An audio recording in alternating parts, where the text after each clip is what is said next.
Ghostbusters. Hey, anybody see a ghost? They catch the ghost that won't stay dead.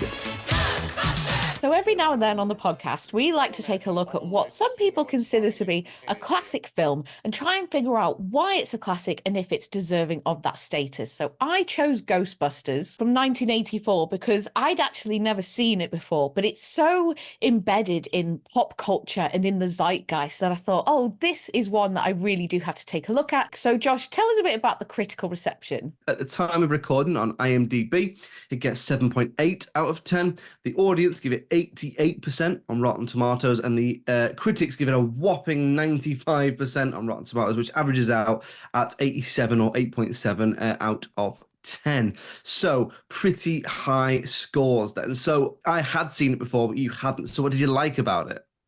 So I think aesthetically, this film was really impressive in terms of some of the visual effects, which I thought were really advanced for the time and actually quite striking. They were really bold and colourful and quite fun a lot of the times as well. And things like some of the props and the set design and the costume, it all felt really iconic and familiar, even though I hadn't seen the film. But I definitely feel like I've seen it riffed on in other films or TV programmes. I think it's aged pretty well. Some bits better than others, but like you say, it still looks pretty good. It's really funny. I think the four of them work together. The four Ghostbusters work together really well. They all bring something a little bit different to it. It's really well paced. It's a really good exercise in things like show, don't tell. So they don't go into it too much, where the ghosts came from or what happened or whatever. They're just there. It's such a well-loved film. It's one of the most well-loved films we've done then. So no pressure. But is there anything you didn't like about Ghostbusters? There's only one thing, sadly, but it is quite a big thing. And that's about an hour in, I lost interest and I just found that I didn't really care about the characters. I didn't really care about the story.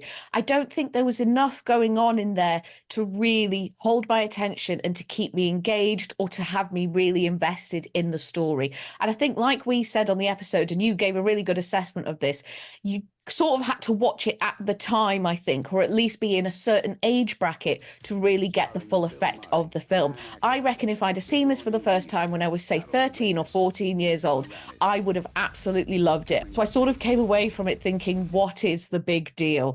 I do really like it. Do you think it deserves to be a classic?